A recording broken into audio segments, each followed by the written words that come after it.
I got you. It's not that I'm humiliated. I am. It's that I'm so murderously angry they're doing this to him. Like, this is what it means to follow Jesus. Yep. Dying to yourself. Yeah. Dying to Rome, dying to the evil empire, and Right. We're back, season 4, episode 5 of The Chosen. Here we go. And then here, in the prophet Daniel, and many of those who sleep in the dust of the earth shall awake. Some to eternal life, and some to shame and everlasting contempt. I don't know how anyone can refute that. Metaphorical language. It's about Israel's national resurrection from being muddled amid the dust of the Gentiles. Awakening refers to the coming of Messiah, when Jews who love God's law will arise from their spiritual slumber, while those who reject the Messiah will be put to shame. this is an Heated. They're giving a long version here. They are. I was kind of thinking kinda they fun. were. Yeah, they're. It sounds a lot like today, doesn't it? Mm-hmm. I mean, Yeah. they're going at it. Going on and on. Going at each other. Is it a literal interpretation, or is the Bible literal or figurative? Yes. It's the both and, isn't it? For sure. For sure. I was thinking while we were watching that, like, what was advantageous for the Sadducees to believe in no resurrection? Like, why was that a good thing for them to believe that? I mean, I don't know. Do you have any thoughts on that? Like, I mean, did it profit them in some way, or? I mean, at least with the Pharisaic argument here is he's just saying, well, it's convenient to you that everything's about right now. Yeah. Because they're the wealthier, and they're the keepers of the Torah, meaning they're involved with the sacrificial system and the temple system, and so they're the dominant force. More of the authority rests with them than with the Pharisees. Yeah. And the Pharisees were connected more to the common folks. Right. And so he's saying that's why, they care about the age to come. Well, your average poor person, there's a lot of hope in the resurrection. For sure. I mean, we put our hope in the resurrection. Absolutely. So, set your hope fully on the hope that is to come, right? Yeah. It's actually a good argument here to see. A lot of times people like to demonize the Pharisees. Right. But Yeshua actually, his theology was way closer associated with the Pharisaic school than with the Sadducean school. Right. And this is a good reason why, and this focus on the resurrection from the dead. For sure. And, he was critical about a lot of things, which, one, it's an in-house discussion, right? Literally. Like, he's in a house. In a house. But, he's criticizing his own family. He's calling them up. He's being hard on these teachers of the law because they're misleading people. But yeah, this is his family. But you're right. Like, he didn't criticize necessarily their understanding of the resurrection, but he did on the Sadducees. He's like, how can you say there's no resurrection? He's not the God of the dead. He's the God of the living. Right. Partner with us by donating to our nonprofit ministry and become a Grafted ambassador. You'll get access to even more content, be able to join our monthly Zoom call, and you'll even get some Grafted swag. So click on the link in the description below. Both of you accused my supposed affluence of distorting my interpretation. We are both provided for. The point remains, as much as you'd like to ignore it. Yanni, please, take over. Rabbi, get down. Yusuf? What are you doing here? This way. Come, tell me. I saw your name on the attendance for Sanhedrin, and I thought it was a mistake. So did I, honestly. You finally did it. Leaned into your Abba's wealth and connections. I never thought I'd see the day. Well, it's here. Thank you. Could have used your inheritance years ago. Good to see you To do what? I knew nothing but scholarship. I had to minister to our people first. Setting aside my own jealousy, I imagine your Abba was upset. Yes, but his recent contribution indicates he's gotten over it. That was something in there. Do you think the Sadducees have a valid point? The only thing I agreed with him on was that you ought not to have brought his fortunes into the argument. Let the interpretation stand on its own merits. Sensitive about money, are we, Yusuf? We both used whatever means necessary to lay hold of our seats. You used bureaucratic triangulation. I used Mayava. Why does my way sound worse? What matters now is that we are both here. The only question that remains is what we will do with our new positions. It's a funny friendship. It is a funny friendship. It's like you finally used your dad's wealth to join the team, and he's like, "Well, you use bureaucratic triangulation." Oh, okay, So good we're to see both you. scoundrels. Let's be scoundrels together. That's right. But I love the way that Shemuel's portrayed here as this, like he's teasing out the I'm curious about this one that I was kind of bent on, not liking and persecuting, and now there's this curiosity rising, which is super fun. Which even scripturally we know that many of the people as priests or a part of the Sanhedrin did believe that Jesus was the Messiah, right? And some of them quieter, some of them, but it's just fun to kind of watch it play out in this relationship. So camping. We'll reach the holy city by nightfall, well before night, if we keep a steady pace. Should we plan to set up camp in the same spot that we did for the Feast of Tabernacles? It's not a holiday, and the camp would draw attention. So, does anyone have a rich uncle in the upper city or something? Judas says we have enough to stay under a roof. If we can just find a way to keep Rabbi's identity secret and hide his presence from Jerusalem. Has anyone tried to contact Nicodemus? We do not know his heart or his intentions. I spoke with him, John. He had an open heart. I'd like to see Nicodemus again. Just throw that out there. All right. Just my opinion. Thought he was great. Bring him back. Good morning, my friends. Shalom. Morning. Shalom. Master, where would you like to stay tonight? The property of my friend Lazarus. I thought he was in Bethany. Correct. So we will not go directly into Jerusalem tonight, but we will stay over with Lazarus and his sisters. And I'm eager to see my Ima. So, let's get to the road quickly, huh? I guess I never really thought about it before that there's a big group of them. And we don't really know how many. Right. But we know there's at least 12. Right. And there does seem to be the women coming with them because they're mentioned in different passages in the gospel. So, staying somewhere would be difficult. It's like if your friend calls you and they're like, "Hey, coming in town," and I'm like, you're like, "Great, you can stay at my house." It's like, "Just so you know, I'm bringing 10 of my friends." Oh. You're like, "Okay." Maybe we could find you an Airbnb. So I think, I never really clicked with me that it makes sense that they would stay with Lazarus and Bethany, if nothing else, just for practical reasons. Right. They're wealthier, so they have a place. Yeah. It's not just a spiritual reason or even a friendship. He had a big house. Practical things. Logistics are important, right? And accommodating and feeding and bathing and all those things that, when you're camping a lot. Right. You need a shower. Every once in a while. A mikveh. That's true. I don't know that the logistics side ever clicked with me either. And there were crowds too that followed him. I mean, there's 70, mention of 70, mention of more, and so it's like, what do you do with all? Some of them probably had homes in various places so they could come and go. So, but yeah, how do you camp with 70 people? It's a big campground. It's big. Yeah. It's a lot of early reservations. You guys book those 12 months out. It's a group site. Nice. 6 months in advance now. What's that all about?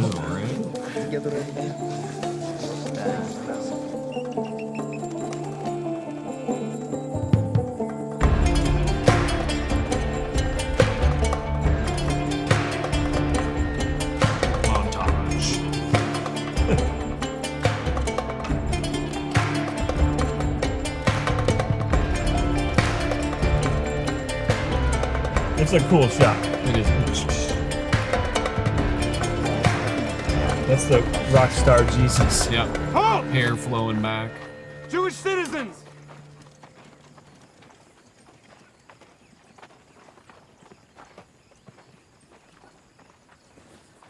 Everyone remain calm. Disarm yourselves and leave your bags. You're carrying ours now.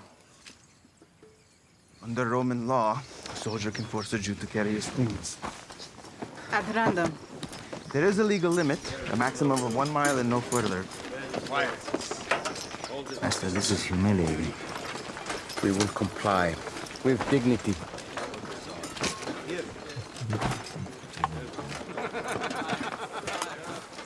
Doesn't quite fit.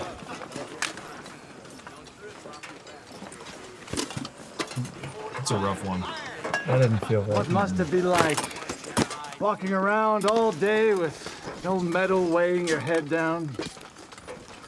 Ever have helmet hair?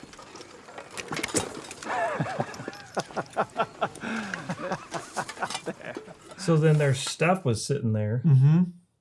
Never thought about that. I so did, then they're gonna yeah. have to go a mile Mm-hmm. and then walk all the way back a mile And get their stuff. and get their Yeah, and hopefully it doesn't get stolen.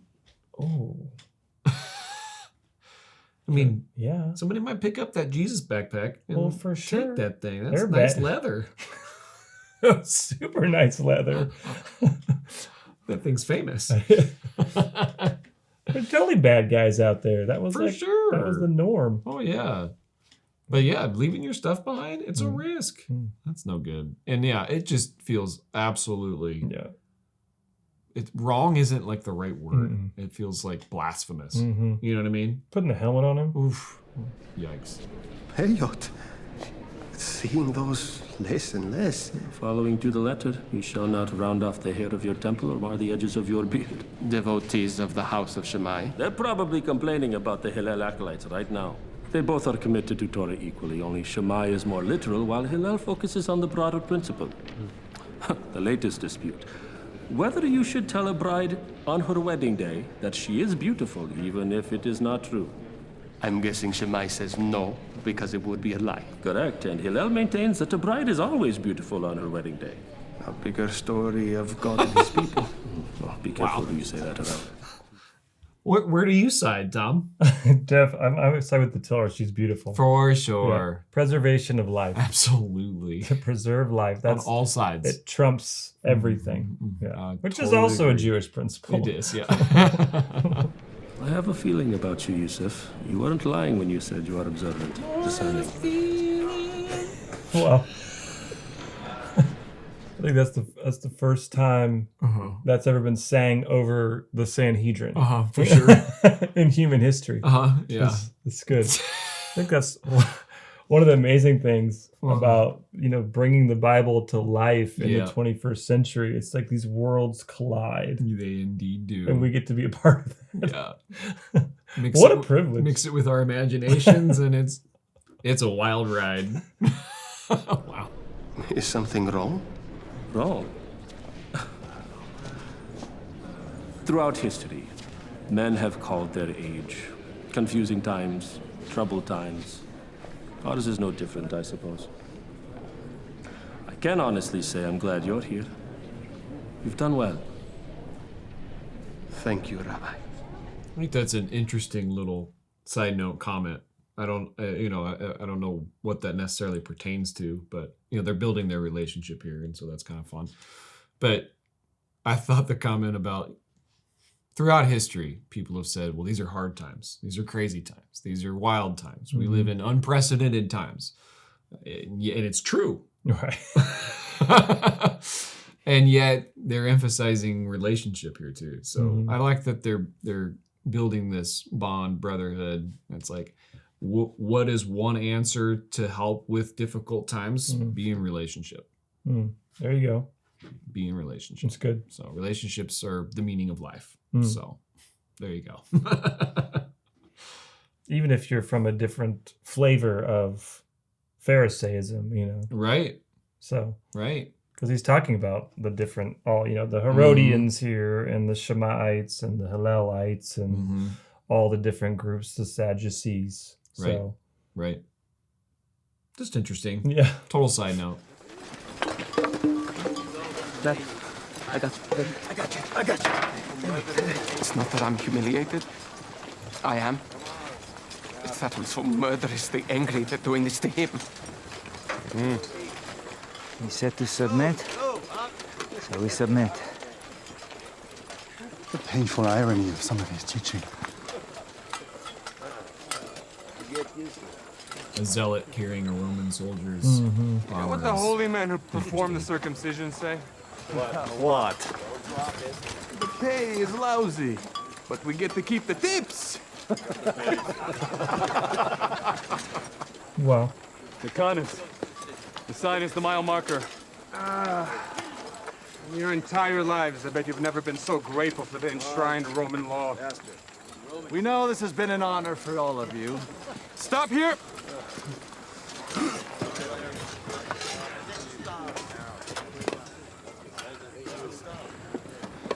I said stop!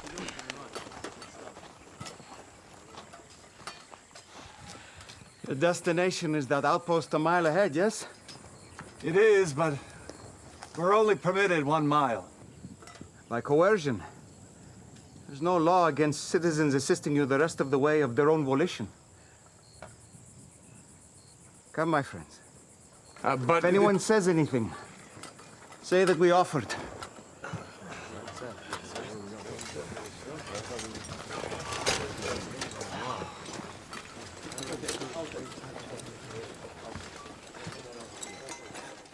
I'm just really struck by the humility. And, you know, when you think of Yeshua and humility, you usually think of the cross. Right. For obviously. Sure. For sure. But it's like he's inviting them into the humility. Even now. I mean, this is like so painful. Right. And they're showing how they're thinking about it's painful for this to happen to Jesus, but like they're doing it too. Right. And it's that extra mile, then they're like, what? Yeah. I mean, they may have had to do 1 mile before, but the 2 miles of their own volition, it's this whole other level of, it's like, this is what it means to follow Jesus. I think it's a good example of, it's not just he came and he's just going to bless you and now your life's going to go amazing because you love Jesus and you're following him. Right. Like, this is what it means to follow Jesus. Just take up your cross and follow me. Amen. That is death language. Yep. You know, dying to yourself. Yeah. Dying to Rome, dying to the evil empire. And I mean, it's like, but also like, it's just so humiliating. For sure. And yet there's like this like narrative flip.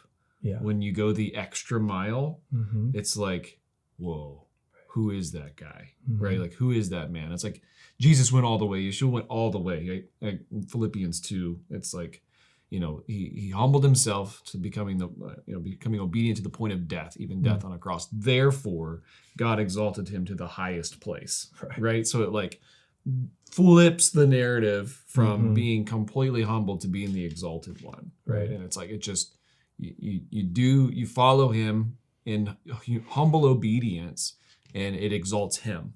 Right? It's like, whoa, didn't see that coming. Right? This is so cool. There's something like just amazing about that. You know, that he's just, it's a witness, it's a testimony, it's evangelism. It's good.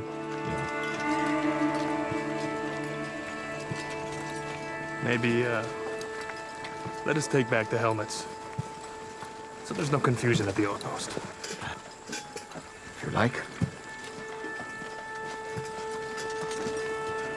So good. Good.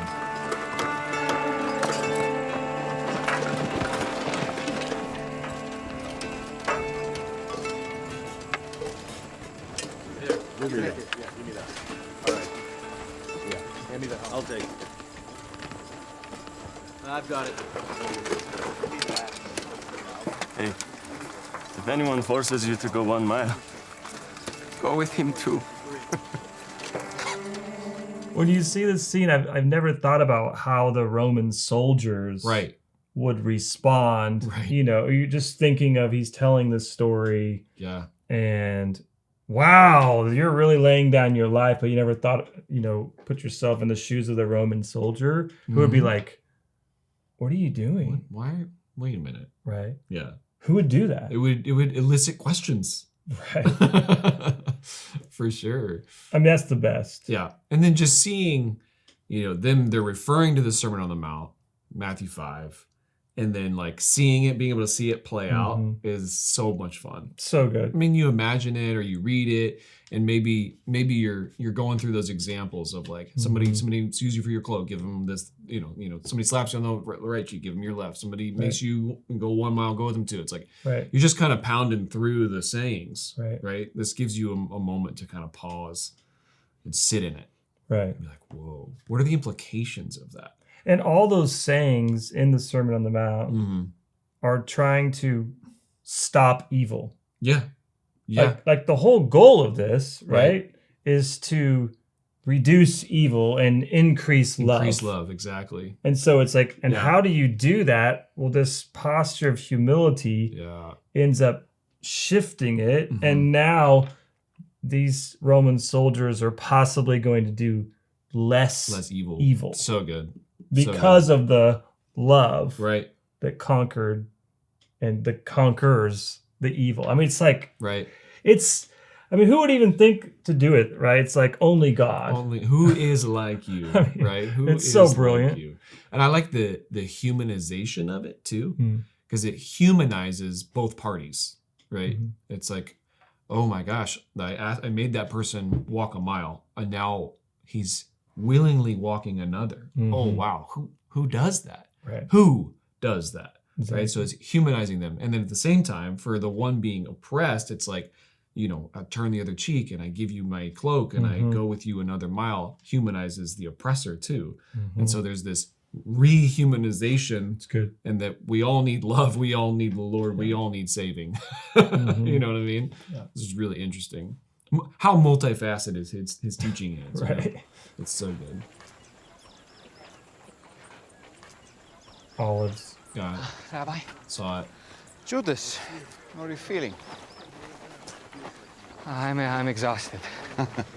Still not used to life on the road, being an evangelist. Give it time. And I'm tired too.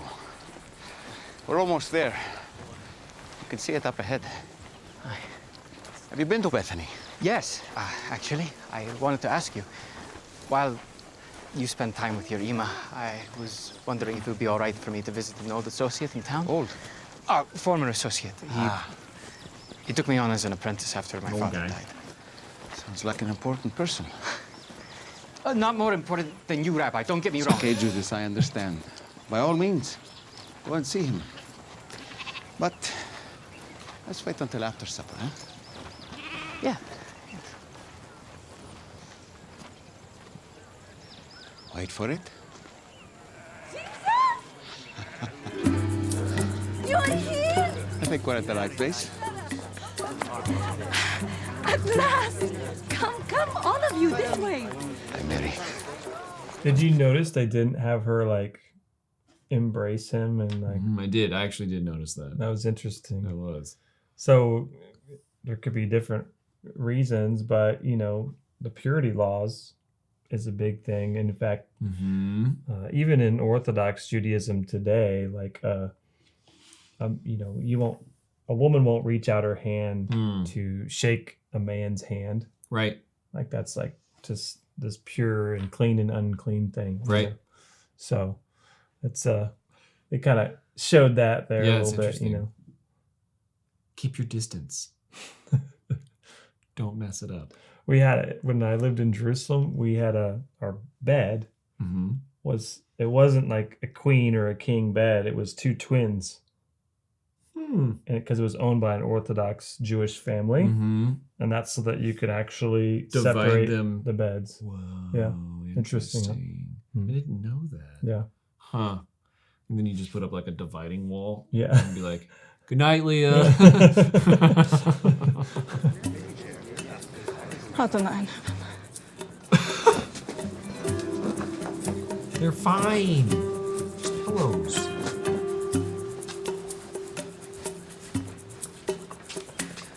And why is my dearest Martha hiding in the house? My lord. Rabbi, please pardon the state of the house. It's fine. What is the meaning of this? You barge in here unannounced with these people? Are Martha distressed? Lazarus, we were just passing through and thought we could... But you thought this was an inn? Huh? Do you know how busy I am? The nerve. We were just passing through and thought we could crash, but I guess I thought wrong.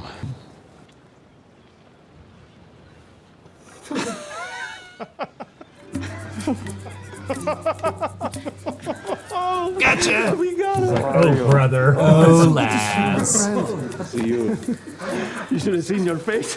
Gotta keep them on their toes. Jesus, what can I get you? Water, olives, wine? Something better than all of those. Something better than those? Such an Emos boy. You know me. She went to the woods to pick berries. Alone? I try. I really do, but you know how she is. I know, she's impossible to hold down. Honestly, she's the only one in this household who knows which berries aren't poisonous and where to find the tastiest ones. She's had a lot of practice. Lazarus, go get her. Why do I have to go? Mary's here. It's fine. It's fine. She'll be back before dark.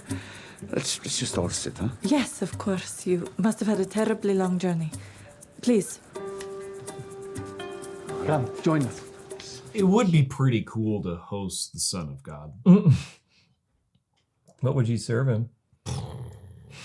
That's a great brisket. Brisket. Burn ends. Yeah. Burn ends. Beef burn ends. Let's be real here. Beef burn ends for sure. Fries. You know, the whole deal. Yeah. We're Kansas City guys. That's right. Hang on. Well, you know that's actually the food of choice. Because the sacrificial system is barbecue. Yeah, it's pit barbecue, man. That's right. Just missing a little sauce. It's being biblical. Absolutely. Yeah. The smell of burning flesh, right? Well, yeah, in some sense. That was too far. They take the hair off. Right. It's like they skin it. It's, you know. Yeah. It's the meat. Burning hair is awful. Really bad. Yeah. But barbecue. There's a rabbinic tradition that the burning of the sacrifices smelled so good that women didn't have to wear perfume. Come on. Yeah. That's funny. I like that. I don't think that was true. Yeah, that's false, but that's okay. It would be like, what would that scent be called, you know? Dry rub. For women. Zebediah. This is Yusuf, son of Arnan. Ah, yes. Recently appointed, I hear. Congratulations. Thank you, Rabbi. It was of note to see your name show up on the list out of nowhere. Well, I wouldn't say out Let's of... cut right to it. Where did you get the money for your seat? Zebediah? My family owns a prominent construction business in Jerusalem. Land ownership would be one thing, but construction? How vulgar. Yusuf. Wow. That was the chair of the Prophecy Fulfillment Committee. What's so vulgar about construction? They think the new buildings are a blight on the city's aesthetic. Gadara! That was a marvelous speech on Pilate you gave today. So, will you support me? Let's schedule a lunch with you and my colleague Yanni. This is Yusuf, son of Arnan, and... I know Arnan.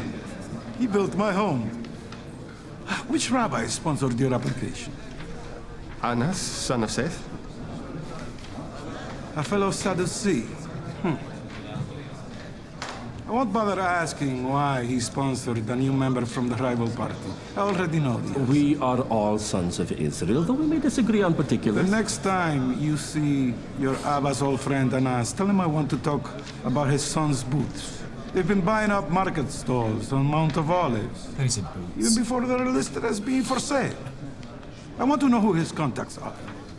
I may have to sing Caiaphas, a song about Anas's son-in-law and a certain slave-beating incident.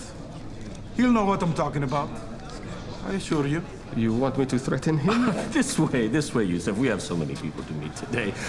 Gadara, let me know about lunch.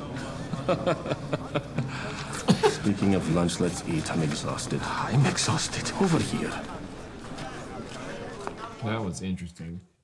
It's it definitely is giving. They're doing a good job of giving you that sense of the political infighting behind the scenes. With, Oh man, you know, a little bit of blackmailing and threatening. And so I'm glad that that's something that is a long tradition in human history and not just modern. It's Family Feud. It is Family Feud. Wow. That was, yeah. It gets uncomfortable at times, which maybe that's what they're going for. Good job. Nice work. Well, it is different because this is about the temple and God's, sacrificial system and worship. And so it's not the same as just a government reality. So it makes it way worse. Oh, man. And hard to watch. Mm-hmm. For sure. That reminds me of a story.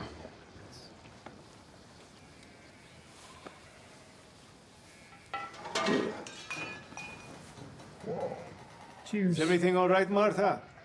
Opa. I'm fine, just I've got to carry on. Please, continue. Okay. The kingdom of heaven is like the master of a house who went out early in the morning to hire laborers for his vineyard. After agreeing with the laborers for a denarius a day, he sent them into his vineyard. You make it sound so simple. And going out about the third hour, he saw others standing idle in the marketplace. And to them he said, "You, go into the vineyard too, and whatever is right, I will give you." So they went.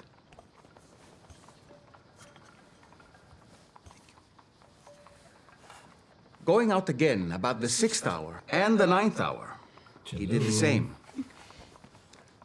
And about the 11th hour, he went out and found others standing. He said to them, "Why do you stand here idle all day?" They said to him, "Because no one has hired us." He said to them, "You, go into the vineyard too." When evening came, the owner of the vineyard said to his foreman, It's a really good time to share the story with the Mary and Martha tension of one working and one not working. They were doing that on purpose. That's well done. For sure. I like that. Yeah. It's it's like he's using the word idle while she's exactly sitting there, right? That's it really brings it to life as you're listening to it. Good storytelling. So it's very good storytelling. And when they got it, they grumbled at the master of the house, saying, "These last worked only 1 hour, and you've made them equal to us, who've been here all day in the scorching heat." He replied, "Friend, I am doing you no wrong. Did you not agree with me for a denarius? Take what belongs to you and go. I choose to give to this last worker the same. Am I not allowed to do what I choose with what belongs to me? Or do you begrudge my generosity?" So, the last will be first, and the first last. Wait, hold on. The ones who worked the hour were paid the full denarii? That's 12 times more than what they were owed. Sounds to me like the owner of the vineyard was getting cheated. Is the kingdom of heaven unjust? I get it. I'm happy to be last. Through earthly eyes, I like that. I suppose it looks unfair. But I didn't say the kingdom of this world. I said of heaven. It's a different calculus, where people are not measured by what they deserve. I love this parable that's talking about the different workers. Yeah. And how the 11th hour worker gets paid the same. Mm-hmm. And they kind of showed you what it was all about, actually, where it's really about the generosity of God. Exactly. And the kingdom. And like, to me, that's like the significance. The takeaway is about generosity. Yeah. And I love this 11th hour worker reality because like we're seeing people right now come to faith in the Lord, even like some famous people. Right. and we've had people come to faith recently that we know well. And it's like, to me, it's actually really exciting because I feel like we need the 11th hour workers totally on the team. That's really good. It's not this like, oh, I can't believe you weren't raised knowing God and in this great family or something like that. It's more like they have these gifts and talents and abilities as 11th hour workers that we need in the family that are necessary for us as this, corporate body to become who we're created to be as the bride of Messiah. For sure. And it's a challenge to people who've been raised in the faith or are 7th hour workers or 3 hour, whatever, and to not be offended at the generosity of God.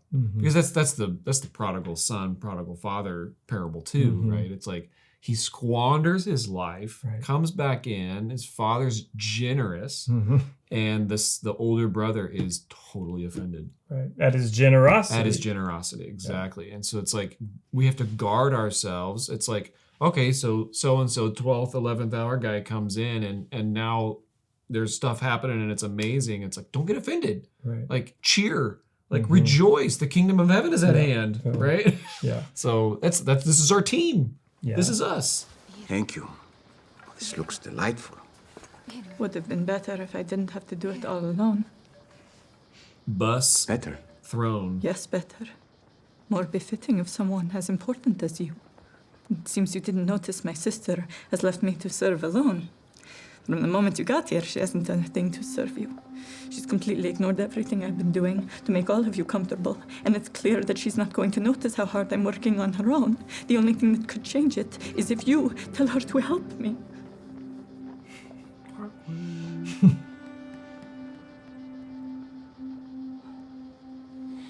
Martha, please, sit down here with me. How can I sit? Only half your followers have been served. We can discuss this later. I'm sorry. I know, but I want others to hear this. There's nothing to be embarrassed about. You've done a wonderful thing.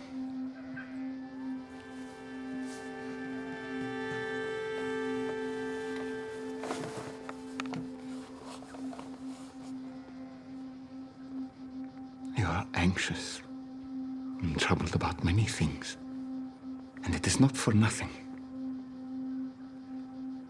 Hospitality will always matter, and I am grateful for what you have done. It's what you deserve, and more. Your intention is well-meaning, but only one thing is truly necessary. The best way to serve me is to pay close attention to my words. That is the priority. That is what your sister has chosen. It is a good portion, and it will not be taken from her. Taken? Your food, the servings, they are wonderful. But they'll pass away with the rest of this world. My words, they'll never pass away. It's like so awkward, right? Right? Because she's offended. She is offended at her sister. Yeah. And he's saying, they kind of actually, they're adding to what it actually says in the text. For sure. They're kind of, they're doing some interpreting. They are. In the additions here. I don't think it's necessarily wrong or off because he's trying to help. He's saying, look, it is good to work. Right. It is good to serve. And that principle is 100% true. Right. And Yeshua teaches it, you know. But I love how in Scripture he often he teaches in extremes. Extremes, exactly. Like the only thing I don't like about how they did this was it takes away from the extreme. It does. Because it hits you more in the extreme teaching. It's like, well, isn't there a caveat there that serving's good? Right. Right. He's like, he reprimands her, right? You're anxious about a lot of things. Right. She's chosen the better portion and it will not be taken from her. Right. Done. Right. And you're kind of like, whoa, are you? Yeah. You feel that tension. But they're trying to synthesize some of his teaching. Mary has chosen to feast on something of eternal value. I want you all to hear this clearly. I do not rebuke Martha. Acts of service are beautiful. Action is good. You're doing what you thought was expected of you. And what you do is valuable. So I like how Jesus here was saying that she meant well, Martha, but there's a sense like the Lord was saying something to me, I feel like recently, where it was like, I don't just want to mean well, I want to do well. Yeah. When you stand before him, I don't be like, he's like, well, you meant well, Sam. Well. And I feel like so many of us, we mean well, but that's actually not the goal. Because so many times people say, well, I meant, I meant well. It's actually not. I mean, yes, you have to have the right heart, but it's not just about that. Right. It's about doing well. It's both. It's definitely both. So he's saying, I want you to be present. Right. And so it's not an excuse sometimes that people use. Right. That I use. And he's saying, don't do that. Right. I don't want you to mean well. Totally. So That's good. People do lots of good things for the kingdom, for God, because she's doing something really good here. Right. She's serving. Serving's great. And that's not what he wanted her to do. Right. Like there's a phrase that good is the enemy of the best. Huh. So yes, she's doing good. Right. But I'll say it differently. Like just because it's good, that doesn't mean God wants you to do it. Right? Yeah. I mean, it's important. Sometimes you have to say no to good things and doing good because that's not what God is asking you to do. Right. Right. But if you combine that, what you just said, with his relational presence, right? Like that's okay. How do you find the best then, Tom? It's like, okay, well, with God's relational presence, you're more likely to find the best. You have to know him. Yeah, and discern, and you have partner. to know his word, like he's saying here, right? Exactly. What would his word say? What would he say? Yeah, and then you would know what to do. Right. But listen. I don't want you distracted from being able to be present with me and the friends that I have brought. I love that he's saying here. Present was good, yes. Be present with me. Mm-hmm. And that's such a significant theme. I think we're struggling with that right now in the world. Totally. Everybody's on their phone. Right. I was in the airport the other day and like 90% of people are just on their phone. I think, it's like 95, nobody's present with each other anymore. And we're missing, if we're missing each other, how much more are we not present with God? Yeah, rewind that and listen to that again. If we're missing each other, how much more are we missing the Lord? Right? It's like 100%. 100%. We're distracted. And his name is Emmanuel. God with us. His name is God with us, meaning he's all around us. But if we aren't present, then we're missing it. We'll miss him, Yeah. And I think the emphasis on his words is so important. So I love that he's like, I want you to hear, like the most important thing is to hear what I'm saying, right? And so like, the disciples and these guys, they were hanging on his every word. Right. And in a very real sense, we should still be hanging on his every word, right? Like this is the most important book in the universe. Right. We need to be hanging on his every word and soaking it in and eating it up and putting it into practice. Yes, right? Which is what they're trying to emphasize here too. Yeah. So yeah, it's really good. Is there a party I didn't know about? Did my son come back?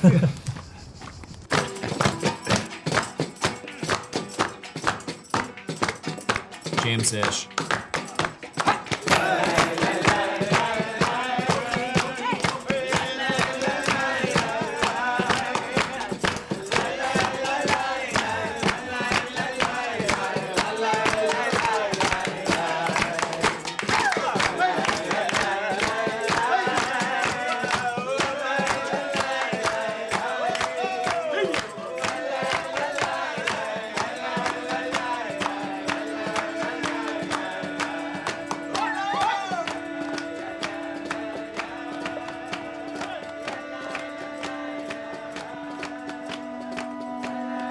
So it seems like they're saying that Jesus knew that he was going to die. Right.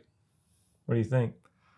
I mean, I think you could make a good argument for both ways, but I even from the narrative later, it kind of seems like he's like, hey, our friend Lazarus has fallen asleep, right? And he's like, this is what's happening, right? And he knows what he's about to do, and so it doesn't seem far-fetched to me to assume that he didn't know it was coming, Wouldn't that be so hard to know that? I mean, I like the way they did his face there. The kind of the struggle, the wrestle. There's joy happening.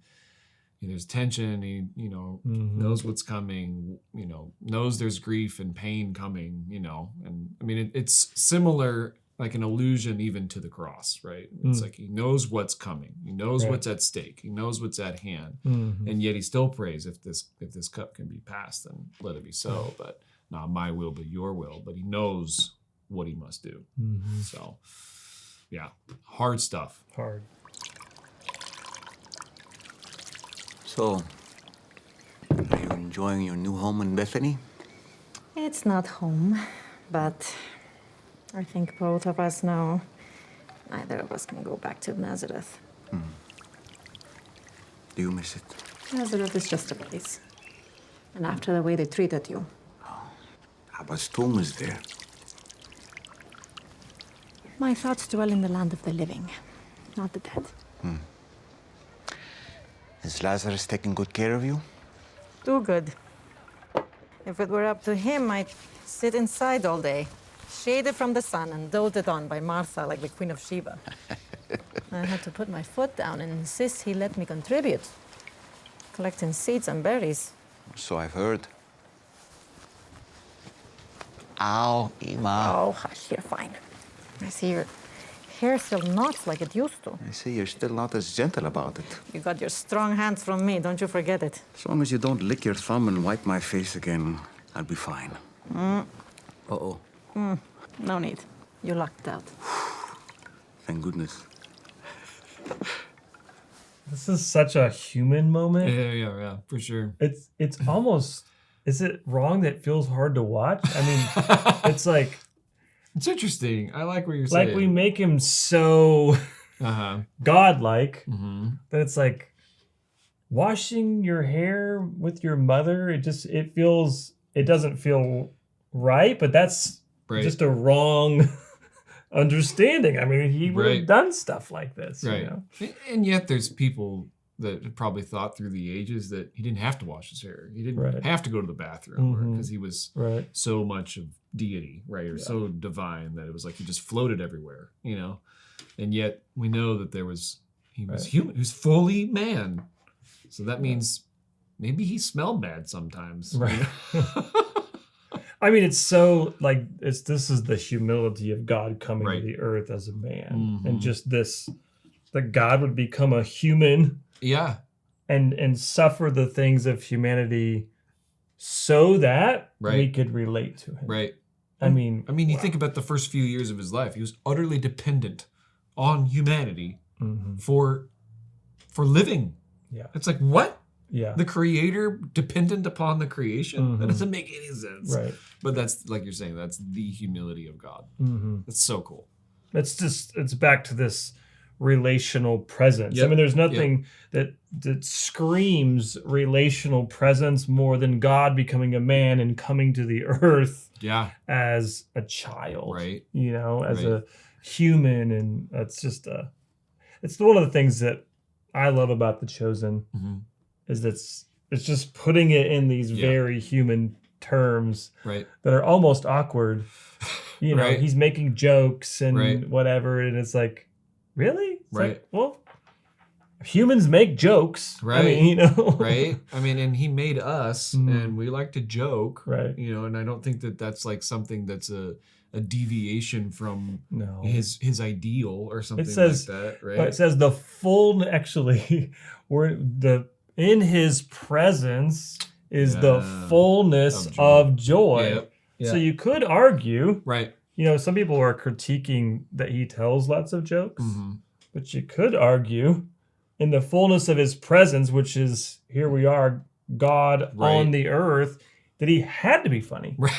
Right? That they had to present a joyful Jesus because his presence is here on the earth. For sure. It's a really good argument. Yeah, I think so too. Because sometimes people will say, oh, that's an American Jesus or something. But I mean, you had to give him some humor. I mean, what was first century Israeli humor like?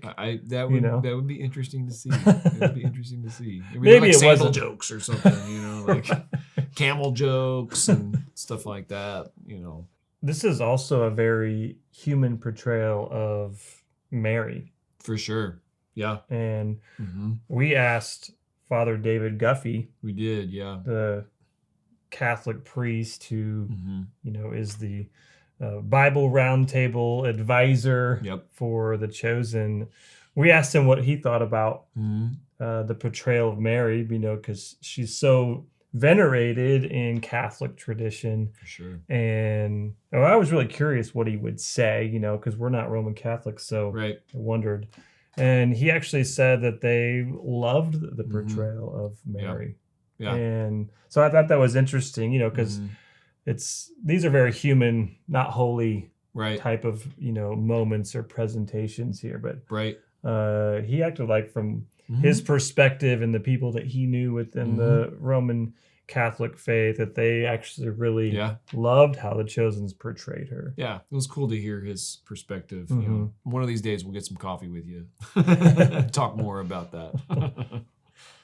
Yeah, I'm just interested because, she tends to not be emphasized in the Protestant world, at least. Right. And so, but she's a major player in this whole, story. So, and she doesn't get a lot of speaking lines in the Gospels. Yeah. But she's there, and her name pops up throughout. So I really like how The Chosen actually has her there, because I think that's very likely she was there and interacting. And so how would that have been? And they've got to, put her in the story. Yeah. And it's cool because she's been so venerated in the Catholic traditions that it's almost like she's left out of the Protestant traditions, right?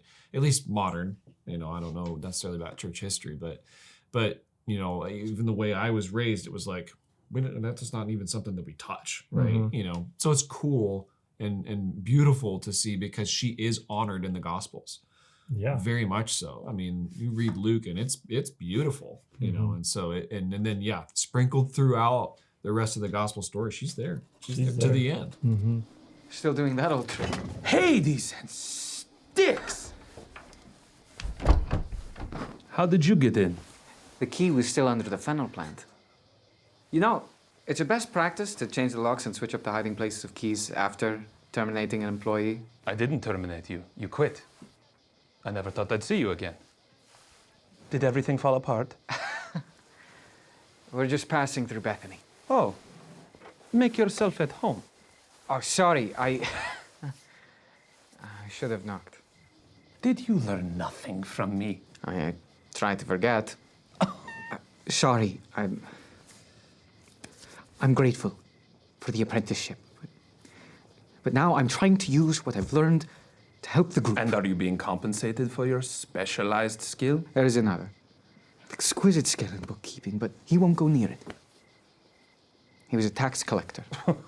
Guilty conscience. You're one to talk. If you are the only one qualified and willing, then you deserve a stipend for your specialized work.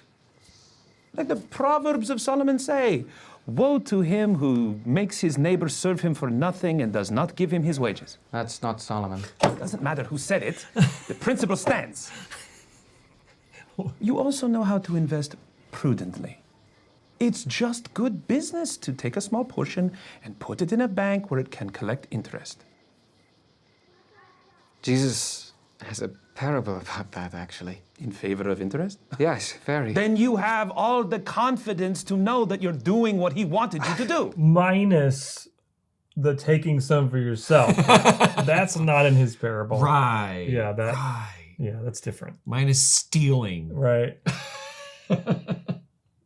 It's almost like, how You can hear evil voices whispering to you sometimes to do evil things. Right. They've just kind of like personified it here in Hades and Styx. Hades and Styx. Like, made it nice and loud, right? Because really, Hades is just like this manifested evil. So here we go. Yeah, and with a really interesting shirt on. Right. Well, then why are you here? Outside of looking confused. At a turn holier than thou and embarrassed. You are angry, Judas. Yes. My understanding is shaken. I know nothing except that he's the one true Messiah, the future king of Israel, to sit on David's throne. And he called me. And called you with a purpose.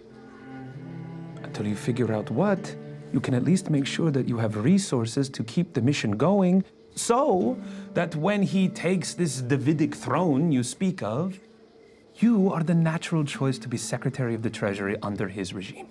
This is so hard to watch. It's like twisted. It's like, again, it's like the devil incarnate here. But it reminds me of how like even the devil knows that Jesus is the Son of God, the Son of David, that he's going to rule and reign in Jerusalem on the Davidic throne. Right. So, I mean, Judas is like, but I know he's the Messiah, all this, but he's still struggling with application, you know, and discipleship. Right. The demons know who Jesus is. Right. But they don't love him and they don't want to serve him. And, you know. Exactly. I mean, that was a big problem. Yeah. To know who he is and yet want to be like him. Like usurp him, type be like him. That was the problem from the beginning. Right. I didn't think that far ahead. They gave you complete fiduciary responsibility. Stop waiting for permission to better the ministry or to make adult decisions. They all need to grow up. You need to get paid, and he needs to lead. That's some quick reasoning. Shoo-wee. They need to grow up. You need to get paid, and he needs to lead. Wow. What a rebuke. Yeah, I mean, I don't know about you, but like I long for the day when I don't have the whispers of the enemy in my head. Like that sounds so much like the demonic whispers. Right. Right? For sure. Wow. Sure. Get behind me, Satan. Exactly. Imagine a day when we don't have to deal with temptation anymore. Oh, hallelujah. Seriously. Come, Lord Jesus. If you truly believe Jesus is the future king of the Jews, then help him act like it. That's what he's got you there for.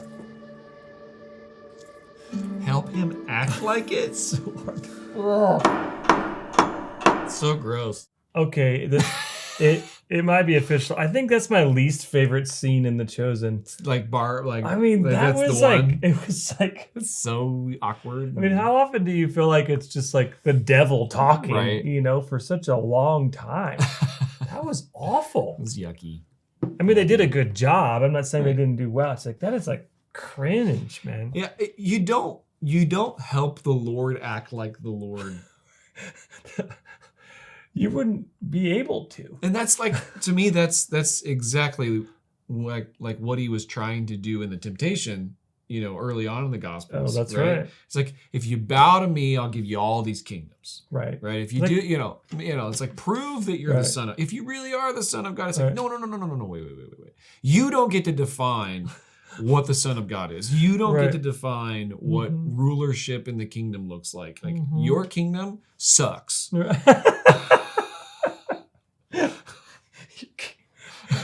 Just so you know, if you go to the Gospels and you read, that's not what Jesus says. Okay? That's what Santa says.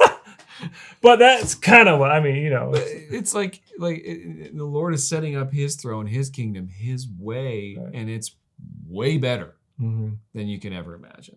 Yeah. Way better. And if it's done another way, Right. it's not his.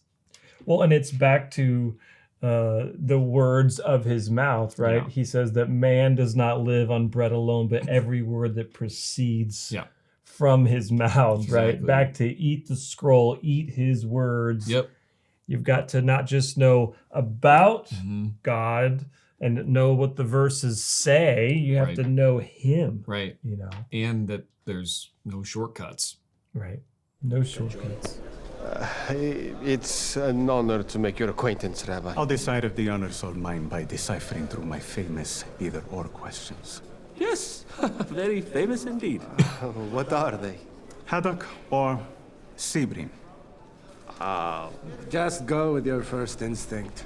You know, I like this method of getting to know you. Like, maybe we should adopt like asking either or questions to get to know someone Okay. like this guy did. You All know, right. like Republican or Democrat. You know, That is a way to get to know someone, isn't it? Wow. hey, how can you be awkward immediately? You know, ask either or questions. That's good. It's like the ancient would you rather. Yeah, right, Yeah. right. Okay. All right. You milk or water guy, you know? It's like Wow. So Old or New Testaments? Oh gosh. Yes. Indeed. Wow. Both and. So it's not an either or question, it's a both and question. That's how you answer it if you're Jewish. It's like the Hebraic teaching Nice. method. Nice. You just always say both. We have a strategy. The Shiva may not seem like an urgent matter to many in the Sanhedrin, but we know what will get their attention. The death of Jesus of Nazareth. I'm sorry? Surely you encountered him in Capernaum. Of course we have, but... He's making enemies everywhere, for good reason.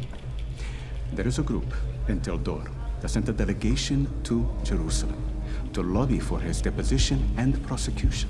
I had not heard there were citizens moving to prosecute. They claim his actions led to the death of a man's daughter. They're definitely moving to prosecute. He makes Jerusalem nervous. And someone in Pilate's confidence is said to have been at an event at the Decapolis in which he broke bread with heathens. Rome is taking him seriously now. If he is arrested or even punished by death due to our efforts, it will draw attention to our cause. Forgive me. I'm a bit surprised at how casually you're speaking of the ending of a life. Aren't capital punishments only allowed in temple grounds? And when was the last time the Sanhedrin even carried one out? He has also claimed to be the Son of Man. The politics of our decisions aside, this is no innocent man. He just made this little comment Yusuf did about when's the last time the Sanhedrin even, punished someone, with the death Capital penalty. punishment, yeah. And there's a rabbinic saying that says that if the Sanhedrin votes and everybody votes for the capital punishment, like it's a unanimous decision, then that person is actually set free. Wow. And the reasoning is they're saying then it must not have been a fair trial. Interesting. Is that interesting? It's so interesting. But then there's also another rabbinic story that basically said that they never sentenced anyone to death. Oh, yeah. In the history of the Sanhedrin. So although they could have, or had the authority to do that, they never actually did. And yet, Rome did. Right. All over the place. Wow. Very often. That's very interesting. Yeah, in fact, Josephus says that so many Jewish people were crucified that there were no trees left in all of Judea. Wow.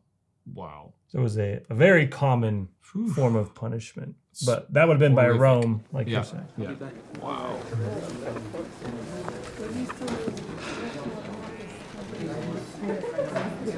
His hair looks nice and clean. Right, Dima. Take care. He's right there. He's right there.